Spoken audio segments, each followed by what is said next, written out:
ఈ వీడియోలో బర్పింగ్ అంటే ఏంటి, పిల్లలకు బర్పింగ్ ఎప్పుడు, ఎలా, ఎందుకు చేయాలో తెలుసుకుందాం. పిల్లలకు తేన్పు రావడమే బర్పింగ్.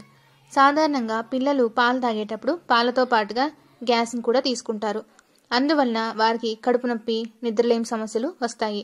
అంతేకాకుండా పాలు పట్టిన వెంటనే మనం పడుకోబెట్టేస్తే తాగిన పాలు పైకి వచ్చే అవకాశం ఉంటుంది. అందువలన పాలు పట్టించిన వెంటనే బర్పింగ్ చేయడం చాలా అవసరం. 6 నెలల్లో పిల్లలకి బర్పింగ్ ముఖ్యం. అంతేకాకుండా అప్పుడే పుట్టిన పిల్లలకు కూడా బర్పింగ్ అనేది చాలా అవసరం. ఇంకా తల్లిపాలు తాగే పిల్లలతో పోలిస్తే డబ్బా పాలు తాగే పిల్లల్లో గ్యాస్ అనేది తీసుకోవడం ఎక్కువ ఉంటుంది. అందువలన డబ్బా పాలు తాగే పిల్లలున్న తల్లులు ఈ బర్పింగ్ విషయంలో మరింత ఖచ్చితంగా ఉండాలి. ఇప్పుడు బర్పింగ్ ఎలా చేయాలో తెలుసుకుందాం. మొదటిది సిట్ అప్రైట్ పొజిషన్.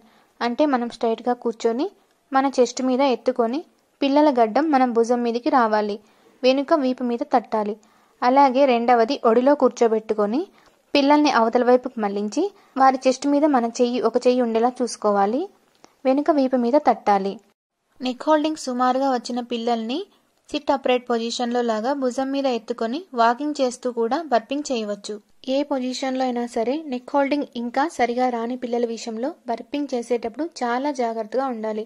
ఎందుకంటే వారికి తల, మెడ సరిగా స్టెబిలిటీ ఉండదు కాబట్టి వీరి విషయంలో మనం మరింత జాగ్రత్తగా ఉండాలి. ఇందులో మనం గుర్తుంచుకోవాల్సిన విషయం ఏమిటంటే పిల్లలకు తేన్పు వచ్చినప్పుడు దానితో పాటుగా గ్యాస్ అనేది రిలీజ్ అవుతుంది.